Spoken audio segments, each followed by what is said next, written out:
Bonjour, aujourd'hui avec la leçon conditions de visibilité et l'obtention de l'image d'un objet. Quels sont les objectifs de cette leçon?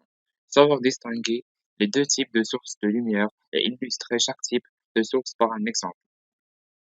يعني نفرق ما بين نوعين ديال المنابع ديال الضوء وكذلك نعطيو مثال لكل منبع. ثم être capable de comprendre les conditions de visibilité d'une source primaire et d'un objet diffusant. يعني نكونو قادرين باش نفهمو شنو هما الشروط باش نشوفو ان سورس primaire يعني منبع رئيسي ديال ان objet diffusant اللي باغي نشوفو. savoir les lois de Snell Descartes pour la réflexion pour les deux phénomènes, la réflexion et la réfraction et leur exploitation. Ce sont يعني deux lois غادي نشوفوهم في الدرس ان شاء الله.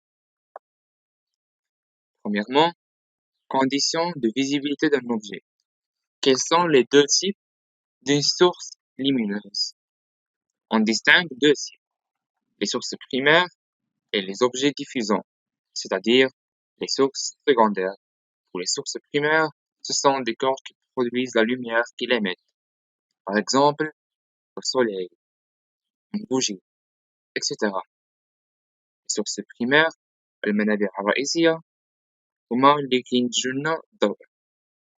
مثال, le soleil, c'est une source primaire car elle émet sa propre lumière. C'est une source étendue et à l'infini. يعني لن تنتهي إلى يوم القيامة.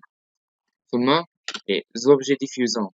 Ce sont des corps qui ne produisent pas de lumière, mais qui renvoient la lumière reçue. On dit que ces corps diffusent la lumière. Exemple, la Lune. La Lune est une source secondaire car elle réfléchit la lumière qu'il reçoit par le Soleil.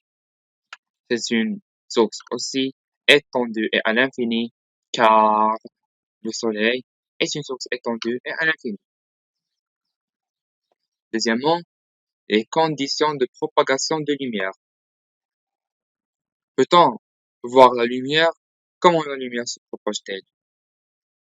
On commence par l'activité 1. On utilise un laser et un écran. On réalise le montage présenté dans la figure ci-contre. Le laser envoie un faisceau lumineux sur un écran qu'on observe tout le temps. On ne voit pas le faisceau, on ne voit pas de lumière, mais on voit seulement les objets, à condition que le dernier envoie la lumière dans l'œil de l'observateur. C'est-à-dire, la lumière doit pénétrer dans l'œil de l'observateur. الضوء يجب أن يصل إلى عين هذاك الشخص اللي يشوف من حتى يتمكن من أن يرى ما يريد أن يرى l'objet.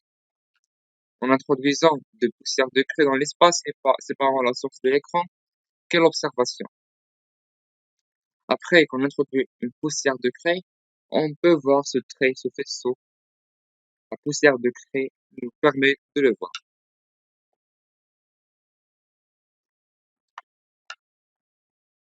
Le faisceau de lumière est visible car les poussières se comportent comme des sources secondaires de lumière. Activité 2. On utilise un laser et deux milieux de propagation différents. On réalise le montage présenté dans la figure ci-contre. Comme vous voyez, on conclut que la lumière a un chemin direct, mais si le milieu n'est pas homogène, par exemple un nœud concentré, la lumière peut se courber. L'activité 3.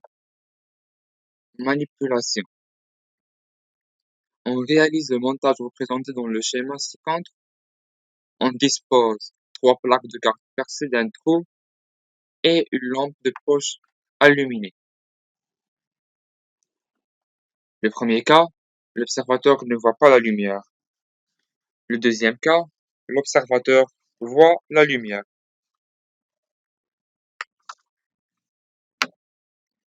Un objet lumineux ou éclairé est visible si la lumière qu'il envoie, premièrement, pénètre dans l'œil de l'observateur, comme activité 2, se propage en ligne droite dans un milieu homogène, mais peut-être il est dévié lorsqu'il change de milieu, comme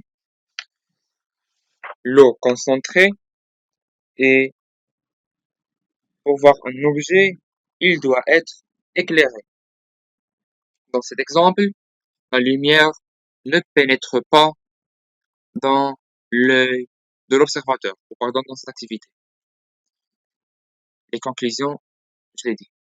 On se revoit dans dans la suite de la partie 2, de la partie 1, pardon, de l'optique.